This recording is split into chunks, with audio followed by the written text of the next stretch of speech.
Welcome to episode 21 of Pinnacle FC and the first of the new year. Gareth Wheeler, Jake Osgathorpe with you. I'm heading on vacation next week, so a little bit of an extended version of Pinnacle FC as we navigate your way through the best in market lines on Pinnacle across European football's top competitions. Jake, I ended the 2024 with a bang. I hit the Bournemouth win combined with the under 2.5 for a nice little price of plus 353 that have put me on the right side of profit here. As the new addition to the podcast in recent weeks has been adding our top 3 plays of the week. So I finally hit the right side of the equation. That was a big win for me. I think I should apologize on behalf of the podcast. I got way too excited about Udinese Verona. We thought that it was an absolute lock to hit the over, but as is sports betting, as is gambling, nothing's a lock, and it appropriately finished 0-0. I will take that one. That was me. I was like Flava Flav. I was the hype guy trying to get behind that game. I have learned my lesson, and I promise on behalf of this podcast that my behavior will be much better moving forward. I don't think you need to apologise. I think every man and his dog was on the over 2.5 over here in England as well. 2.25. I know, but the 2.5 with a bit of extra juice. Just all the numbers stacked up, the data stacked up. Just one of those where it's a good bet, just didn't come off. A good bet in the sense of the price and the line was too big, and I probably would take that same bet again. It probably would win more than it loses. So, yeah, just one of those. I don't think we need to apologise too much. And, I guess I've got to apologise to you as well for another head-to-head victory for me. Go. Here we go. Yes. I'm trying to remember what the record last year was. 2 minutes into this podcast and we've already gone there. You know, we've got to mention it. I went 0-3 on my picks, so I've got to find some positive moving into this week, and that is the Oz versus Wheeler head-to-head, where I'm just, if we go over two-year sample, I think I'm 9-1 now, something like that, but 2-0 this season. So yeah, basically, I feel like everybody listening, that tells you that if we disagree, you need to lean towards me. But everything else, just listen to Gareth at the minute.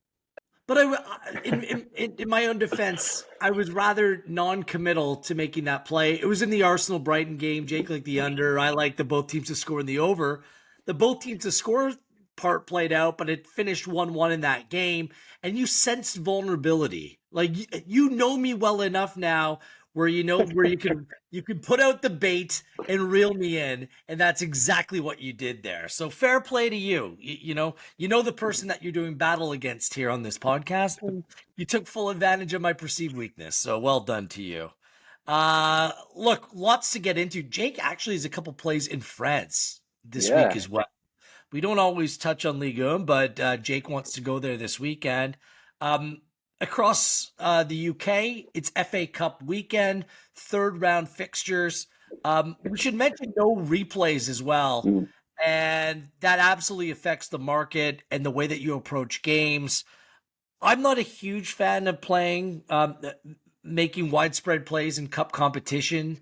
I do have a couple leans and potential plays in the FA Cup. But are there certain trends or ways to bet the cup competition, Jake? Do you like it? And what's your approach?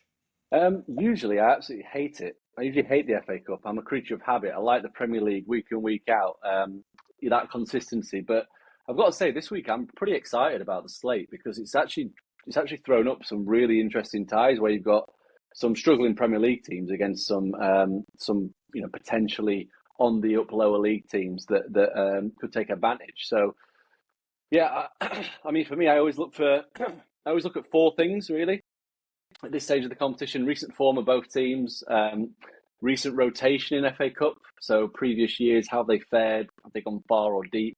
The upcoming schedule, which I think is an important factor, and just in general, how much importance the club will place on the FA Cup and going deep in the FA Cup. Because what is, I think, really important to understand is that over here, if you win the FA Cup, you get 2 million quid. That's the same money in terms of prize difference from finishing 12th and 13th in the Premier League. So it's an absolute drop in the ocean, monetary-wise, which is why some clubs that perhaps are more interested in getting into the European competitions, where you can make hundreds of millions of quid, are quite happy to just kind of leave this alone, because the actual monetary value to them and to the clubs is very, very little. Obviously, the winning the silverware is the main thing, and ultimately that's why it's been a competition that unfortunately has been dominated by the big six recently. But I'm hoping that this year might be the year where we get a surprise winner, because we've got a lot of good teams in the Premier League stacked up behind, the likes the likes of Liverpool. You've got Arsenal, but you've got Forest who are playing well. You've got Bournemouth playing well. You've got Brentford playing well. Fulham. Those kind of teams are capable of making a run. Having said that, I'm not going to be looking at the outrights here. I'm going to be diving straight into the matches because I think there's some really interesting value. And I think my favourite play is Bristol City against Wolves. We can back Bristol City to win the game at plus 175. I'm quite happy to take that bet. Bristol City to qualify at plus 102 if you want something safer. Obviously, as you said, it's no replay, go straight to extra time and penalties, so they've got extra half an hour in front of their own fans. And it comes down to the fact that I've said Bristol City, they're unbeaten in 4. They've had 3 wins. They've only lost once in 7. They're on fire at home. They've won 4 of an unbeaten 5, lost just 2 of 13 in front of their own fans this season, come against Sheffield United and Burnley. They don't play again until next week, which is an important factor as well. Whereas Wolves, not only are they got absolutely panned by Forest on Monday, fortunate to draw at Spurs, but they play in midweek. So they've got a really short turnaround to an important Premier League game where they're struggling, battling to survive. I think that's a massive thing that we have to factor in. And then recent FA Cup record, Bristol City, they've made it past the 3rd round in 4 of the last 6 seasons, which I think is really interesting. And it does show that they've put a bit of stock into this competition. Last season, they knocked West Ham out, beating them in a replay at home. So they are more than capable of doing the damage here against a Wolves team that are limited in terms of numbers on the ground, will probably rotate ahead of a midweek game in the Premier League, and a Bristol City team who are on fire at the minute. So I'm going to be making a straight up win play for Bristol City at plus 175, because I do think this is a kind of game and the competition that I don't think Wolves will have any interest in advancing, given the schedule that they want to stack up. The new manager wants more time to work with his players, etc. So that's the one that I really like straight up. Head to head. Wolves. I've significantly leaned to Wolves in this game because I don't quite buy that Bristol City's that team that's anywhere close to the level of playing against Wolves. Like, look, they jumped up to 8th in the table in the league championship. They've gone 3 wins and a draw in their last 4 games, but their games came against 20th place Luton Town, who are an absolute mess. Rob Edwards might be on his way out. 21st place Portsmouth, both at home, by the way. And then they drew last place Plymouth. And then they beat 18th place Derby County. Like, that's why they are where they are. Like, I understand like their recent record. I just don't buy it. And those were tightly contested games. Look, Wolves Cunha suspended, I believe. Totti, Dawson, Semedo out at the back. Doherty and Aït-Nouri played in a back 3 on the weekend. I understand their issues, but I like what Victor Pereira's done. Yes, they lost 3-0 to Forest, but they had a 1.9 expected goals in that game. And they're not a bad away side. I actually think that they play better football away from the Molineux than they do at home over the course of the season. 5 teams are worse in terms of expected points across the Premier League as well. Some decent results too. An away win at Fulham, 2-2 draw at Spurs, beat Leicester City away. And I'll take your argument that Victor Pereira wants to work with this team more. I'll take that and say they still need to win games under the new manager. Like, they're still in that place where I think that results matter. And I like what I've seen and like what I've heard from Pereira thus far. So I think at plus 140, like, you can justify the plus 175. That's a decent enough number against a Premier League side, against a mid-table, for me, Bristol City side. So I'll take Wolves in this game. Let's go. That took no bait. That didn't take real in. That's what this was my thought heading into that game. So a head-to-head right out of the gate. I love it. That means that Bristol City are probably going to go and win this game outright. But yeah, we'll do the head-to-head who qualifies, rather than straight up win. Yeah. Okay. So that's fine. Yeah, I understand what you're saying. I think if this was a league game, Wolves would be a lot shorter to win. But I think there's going to be a heavy rotation. I think they're going to be minimal game plan because they're going to be focusing on the midweek Premier League game in terms of game planning. Bristol City have got a week off after this, basically. So their sole focus is this at home, trying to take a scalp just like they did last season. So, let's go on. And then while we're sticking on this, I've got another one that I like that's a Championship versus Prem. It's QPR to go to Leicester and get the victory. Plus 270, I think it's a massive number. Granted, again, like I've just said, if these two teams are playing on an even keel, Leicester would be rightly favourites. I probably will be backing them, but they have other priorities than a cup run. Like the last thing that they want really at this stage of the season is a cup run, especially 3 days before a potentially very winnable game at home to Crystal Palace in the league. They've lost 5 straight. They've conceded 14 times in that period. QPR the opposite. They're absolutely flying. They've won 6 and lost 1 of the last 10. They have struggled away generally, but this is a free hit. They could go very strong as, again, they don't play until the following weekend. They came very close to knocking Bournemouth out last season, if you remember. They were 2-0 up at home, lost 3-2 in the end. But they are, I would argue, Bournemouth are a much better team than this Leicester team, and QPR are in a better position right now as well. I think that game was one of Cifuentes hadn't quite got them where he wanted to, and they kind of kicked on after that game to finish mid-table. So I do think there's a potential upset there. Again, if you want to back them to qualify, plus 270 is an incredible price just to qualify. I would be at all surprised to see this end up in a draw, maybe going to extra time penalties, QPR maybe nick it. So yeah, that was the other one I had my eye on as a potential upset.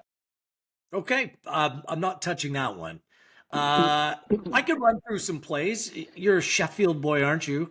Oh, yeah. I have a lean for both Sheffield United as well as Sheffield Wednesday in the upcoming fixtures. It's Thursday. Sheffield United against Cardiff City. I mean, does that happen anymore? It could. Sheffield United at minus 121 catches my eye because they've been outstanding. They're third place in the league championship. They would be minus top 111 now, Gareth. Minus what? Minus 111. Well, they have some injuries and rotations coming up. Omar Riza, the manager at Cardiff City, I mean, they have a history of making runs in this competition. They picked up points in their last 3 games, but before that, they were an absolute mess. I'm looking top of the championship versus one of the worst sides in the championship. Sheffield United's already beat them this year by 2 goals. And in that game, Cardiff City only had a 0.24 XG in that game. I don't really understand where the line is at, unless they're just expecting rotation for both sides, but it goes deeper with Sheffield United. I think they're capable of doing it, and they're playing at home in this fixture as well. Don't really understand it. So I have Sheffield United lead. That game's Thursday. And then Saturday, Coventry City and Sheffield United, or Sheffield Wednesday, I should say. Whoa. Let's not get them mixed up. Come on. Mr. Manchester City fan. Coventry City against Sheffield Wednesday. There we go. Wednesday on the handicap at plus 102 is decent. So is plus 177 to qualify. Wednesday already beat Coventry City this year, 2-1. Wednesday played to a 1-1 against Brentford in the EFL Cup, lost that game in pens. It's 16th place versus 10th place. And Wednesday won on the XG in that game that they already beat Coventry City, 1.5 to 0.73. Look, I'm not a big fan of Super Frank Lampard, the manager. I think he's got a lot to prove. No wins in 3 for Coventry.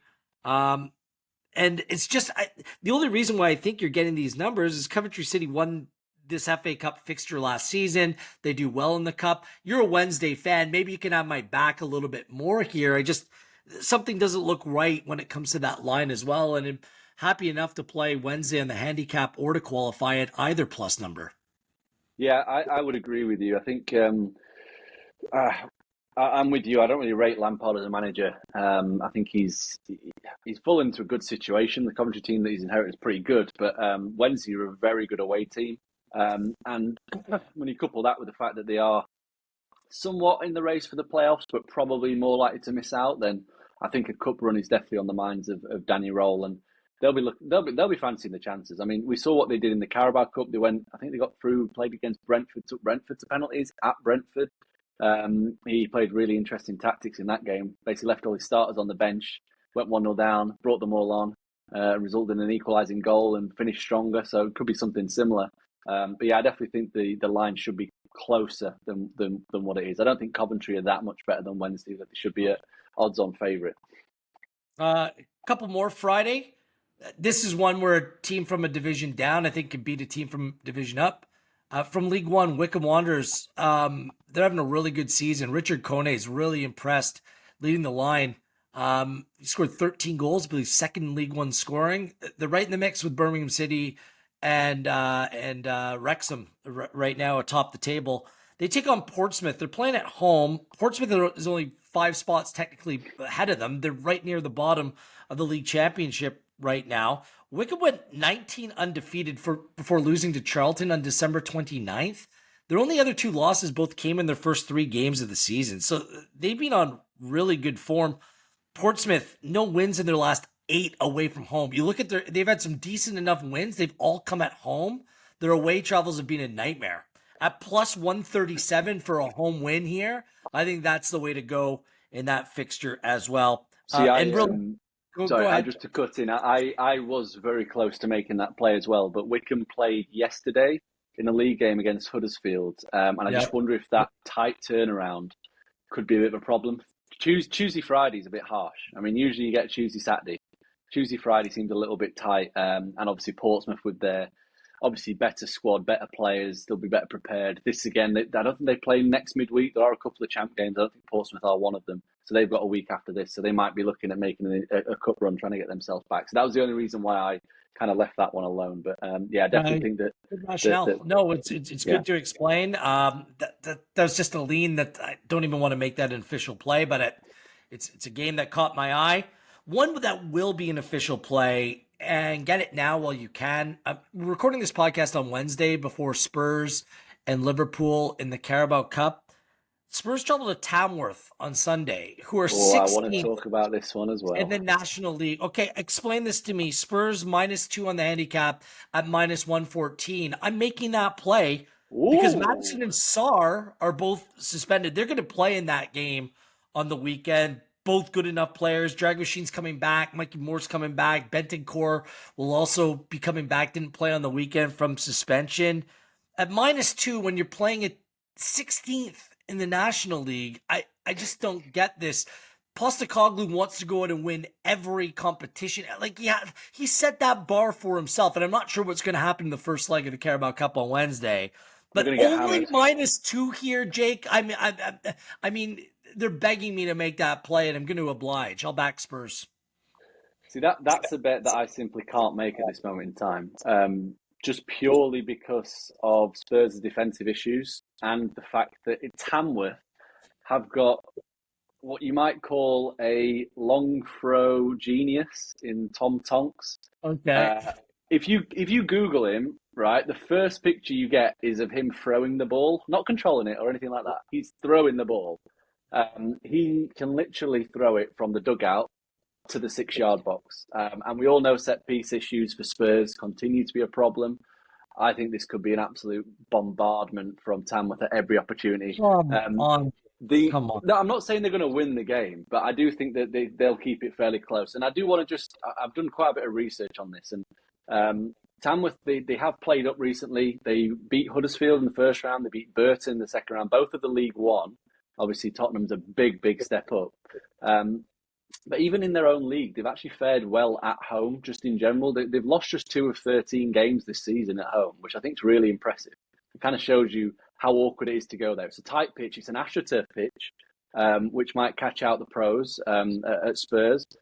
And yeah, as well as the set-piece issues, I think the limited squad that Spurs have got, they're knackered already. They're playing on Wednesday in the Carabao, and then they've got a North London derby next week. So the last thing that they're going to be wanting is risking good players on an AstroTurf pitch against a physical team from the National League to get booted and add more injuries to the mix. So I won't be at all surprised if Postecoglou plays maybe 2 or 3 starters and just kids for the rest.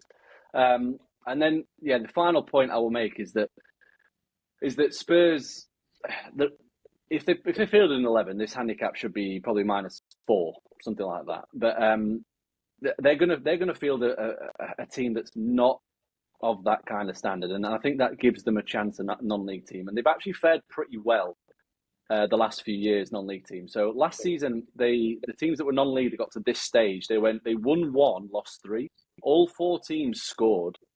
The season before, they won 1, drew 2. All 3 teams scored. And in the season before that, they won 2, lost 2. All 4 scored. So I think making a bet on Tamworth to score at -105 is the way to go. I honestly would be really surprised if Wow. Spurs kept a clean sheet against the local Sunday League team that at the minute.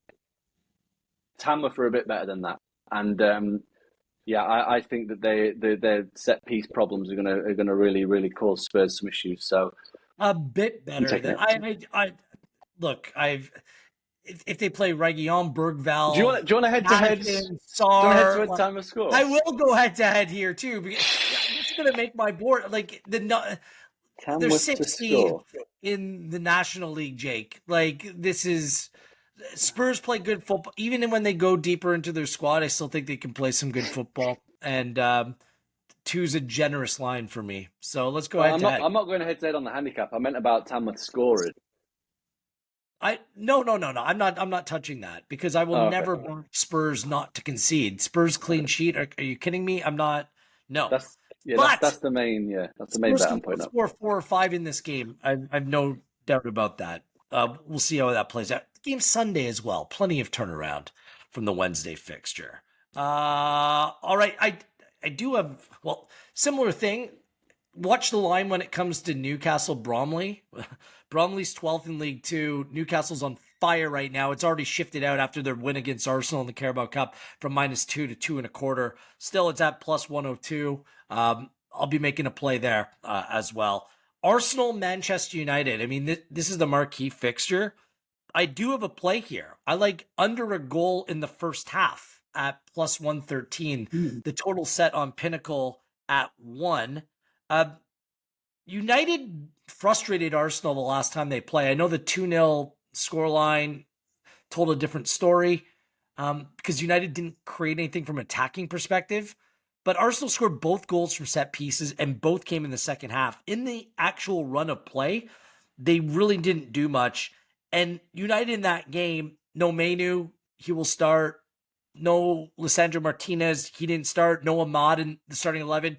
Now Ruben Amorim, I think he clearly knows what players he can trust. He has a week between games to prepare, much like he did for Liverpool, and they look like a much more organized outfit in that game. And from a statistical purpose, United have only gone over 1 in terms of first half totals just once in their last 7 in all competitions. And like I said, in that 2-0 win when Arsenal beat them, both goals came in the second half. United, their first half, second half splits are significant. 19 combined goals scored or conceded in the first half of games, 32 in the second half games for United. And in away fixtures, just 3 scored and 3 conceded in first half away games in 10. Like they keep things tight. It's a second half where it's a different story, 7 and 9 in those 10 games played. And Arsenal in their home games, just 1 goal conceded in 9 home games in the first half, and just 8 goals scored. That's 15 combined in the second half compared to 9 in the first half. So these are 2 teams that play things close in the first half. Second half, that's when the goals come.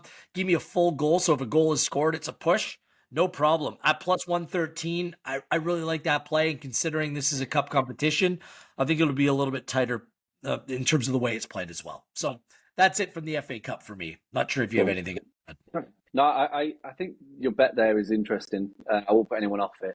I don't have an official play in that, but I think Arsenal are going to have a game where they explode with goals soon because they're creating loads of chances, especially at home, and they're just not putting them away. And I do feel as though that's going to change. Midweek against Newcastle, it was over 3 expected goals. Come away without scoring. Against Ipswich, it was the same. They only got 1. So I do think there's going to be a game soon where there's a lot of talk around Arsenal reliant on set pieces. They're not scoring enough from open play. They're creating the chances. They're not putting it away. So I think one of these games, it could be Spurs in the North London derby. That would fit nicely. Saka is a big miss. I'll just say that. I mean, that's it. Really quickly, because I'm on vacation, I'll be on the beach next week. Let's deal with the Premier League next week. Midweek fixtures on Tuesday and Wednesday. The biggest game of interest, third hosting first. Nottingham Forest, Liverpool. There's a 6-point gap between those sides. I'll say this. I initially looked at the total. It was under 3 at -17. That shifted out all the way to -129 overnight from Tuesday to Wednesday. That's a market correction right there. So the under now plays at under 2.75 at +103. I still think I like that number because this is Nottingham Forest. This is what they do. By the way, they're the informed side in the Premier League. 6 wins out of 6 in their last 6 in the Premier League, and 7-0-1 in their last 8 in the Premier League as well. By the way, just 3 goals conceded in their last 6 and none in their last 4. And look, Liverpool, I mean, they're just a team that don't concede goals away or don't give away chances away from home. 7-2-0 overall in the Premier League, and their expected goals against is just 9.07, and that's the best in expected goals against by over 3 expected goals. So I think unders the play in this game. Forest already beat Liverpool at Anfield 1-0, and it was a tightly played game. 0.94, which is just 0.44 XG, wasn't a whole lot of chances as well. So I'll still lead the under, but that number I think is going to continue to shift to the under as well. Yeah, I think you're right. I think the under is definitely the play. Might also be tempted to take Forest on the handicap as well. The way in which they're playing, especially at home, they've been very, very good. But yeah, I'm not making an official play on that one. On the Tuesday, I actually really like Brentford on the handicap against Man City. They're getting a goal at -120, and I think that is, I think that's a little bit disrespectful to Brentford, really, and probably over-egging how City have won back-to-back games against Leicester and West Ham, 2 teams that are rubbish. So I think Brentford are going to cause them some really problems. And then the other one I like on Tuesday, I did like before the news today, was Bournemouth to beat Chelsea at +363, but the news of Evan Lisson breaking his ankle or breaking his foot and Enes Unal doing his ACL means that I'm not too sure if I want to pull the trigger on that because I don't know who's going to be playing up front for Bournemouth. So those were the 2 I had down for Tuesday. I mean, it's been really positive for you if you've been fading Chelsea in recent weeks. No wins in 4, and they played Everton, Fulham, Ipswich Town, and Crystal Palace over that stretch. And Enzo Maresca, he just doesn't make changes. Just made 2 on the weekend, just 1 in the loss to Fulham. It's just almost like he doesn't realise he's got 500 million on the bench, does he? I just don't think like players like Tosin, Disasi, they're being kept out of the team completely. They're playing an 18-year-old center back in favor of that. Like it's João Felix can't get a game, and Kunku scored the winner against Bournemouth earlier this season. He's not getting in games, so that's my lean as well. I'm not sure playing a false 9 will really affect them if they play Semenyo through the middle. Yeah. All they do is press anyways. It's just, if they have a runner up top and they have plenty of attacking options, I think they'll be okay. I still lean to Bournemouth on the handicap. Maybe with this injury news, you'll get a little bit more juice just in terms of making that play. So keep an eye on that. So I'm pro Bournemouth as well. We should also mention really quickly, it is a North London derby. Arsenal against Spurs.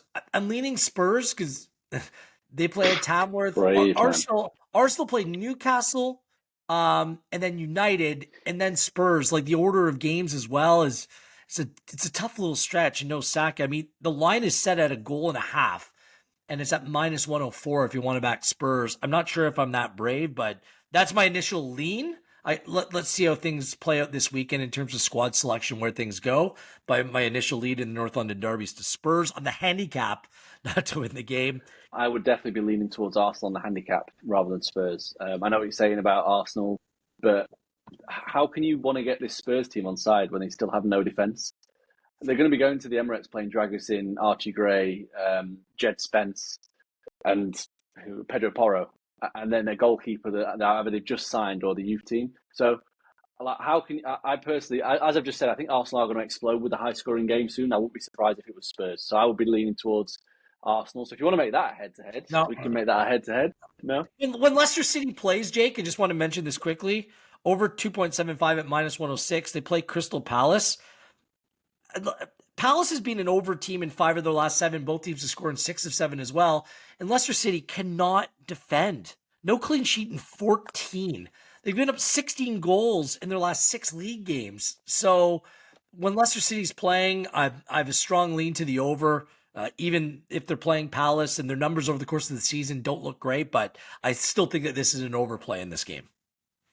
Yeah, I'd be backing Palace just to win the game there for me, -102. I think that's very generous. I don't think the market's quite corrected itself yet on Crystal Palace because they've shown much more improvement recently since the players got back fit. They've nearly fully fit in terms of squad, and I think it's making a massive difference. I just said Leicester can't defend. They also played to a 2-2 earlier this season. So yeah, for your goals bet, yeah. And then the other bet I like next week is Ipswich on the handicap at home to Brighton. I've said before on this podcast that Brighton have a real struggle against teams that sit in and frustrate and look to play on the counter attack. And I think Ipswich they're set up to do that more now, playing almost like a back three formation. But although they did hold them at the Amex as well, so I'll be making a play on Ipswich. Hutchinson's out for Ipswich Town. I was leaning the other way. Didn't play last week. I mean, they beat Fulham, or they drew Fulham, but they only had 27% possession, Ipswich Town. So that's fine. I still don't think they're very good. I think there's some value on Brighton. Look, we got to move on. We're really heavy here because there's a lot of opposing views on this podcast this week. Let's go very quickly to La Liga. Anything there? Nothing for me in La Liga now, so we can move quickly to you, La Liga. Well, I like Real Betis -116 to win at Valladolid. They're a bad team. They're last place. They're on 12 points. And the fact you can get Betis at this number, they're 1-1-4 in their last 6. Valladolid, just 3 goals scored. The one win came 1-0 over Valencia. And Betis now no losses in 7 overall, and they won their last 4 in all competitions. Better side against a really bad Real Valladolid team.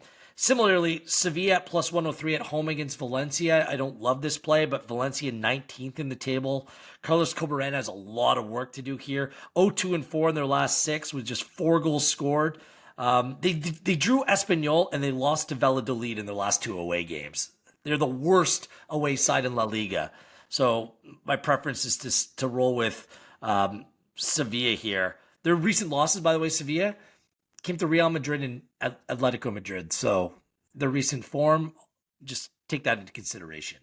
Serie A this weekend. We just had the Supercoppa Italia this week. AC Milan came away with the victory there.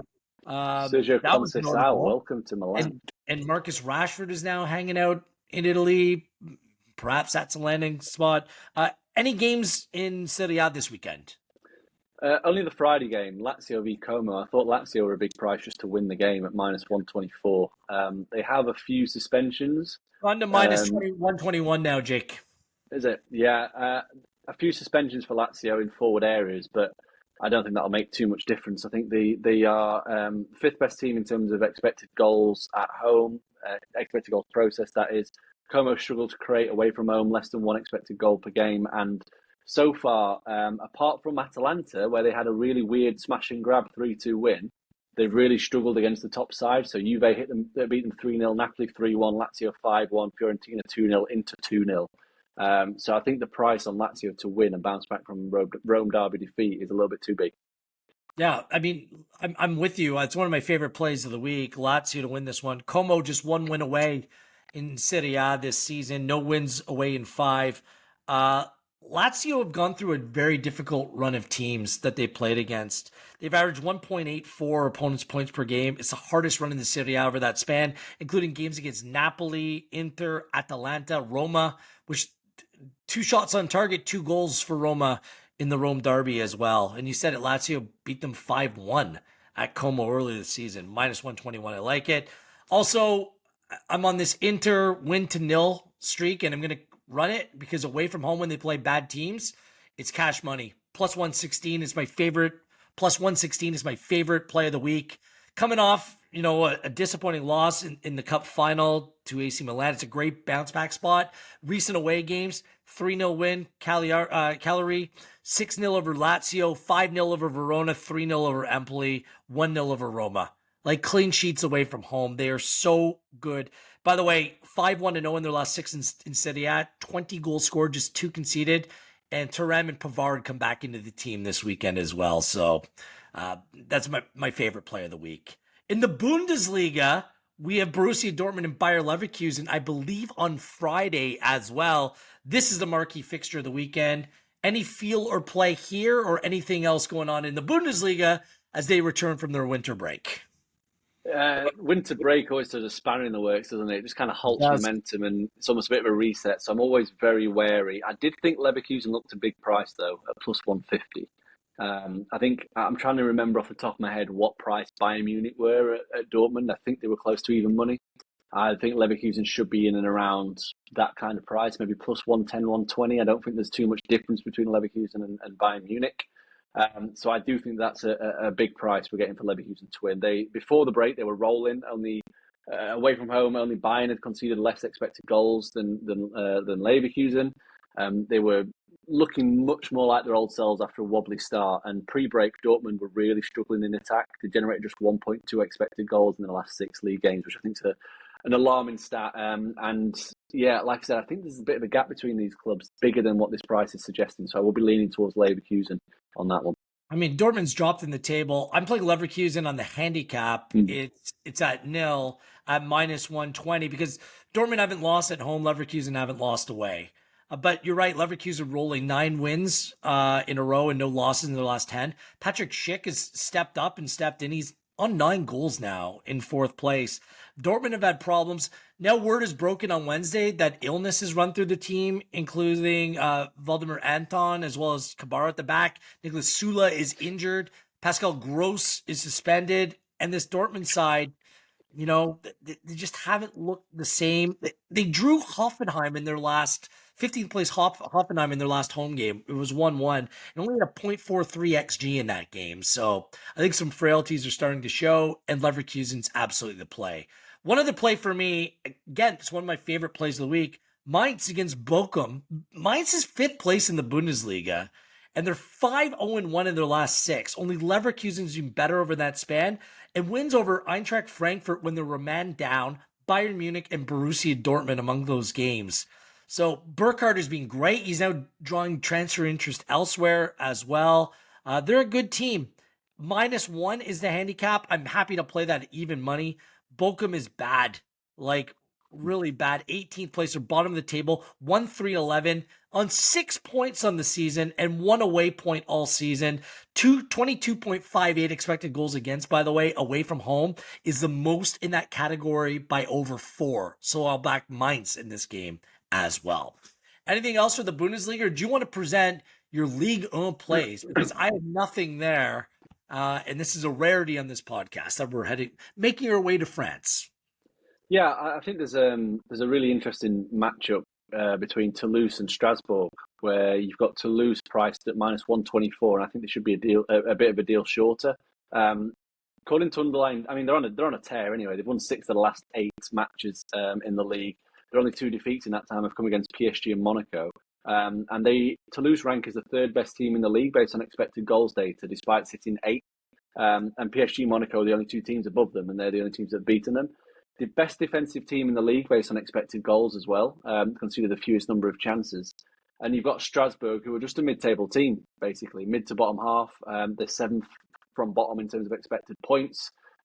Defensively, they concede a lot of chances. They're the 4th leakiest defensive team in the league. So I'm quite happy to have a bet on Toulouse to win at -124. I think there should be a bit of a deal shorter, similar to the Lazio bet, really, where we've got a strong team playing at home that just look overpriced for some strange reason. I know there's only 4 points separating the sides in the league, but according to the data, Toulouse are far better. And then the other one I like is the goal total in Brest versus Lyon, which is set at 2.75.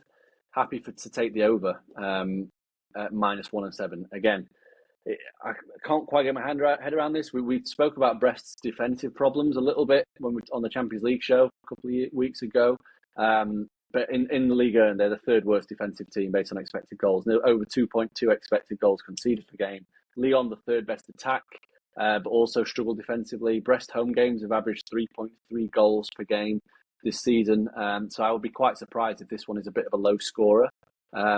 So yeah, those are the 2, and out of them, I definitely like the Toulouse to win more. Brilliant. All right, Jake, your favorite or top 3 bets of the week are?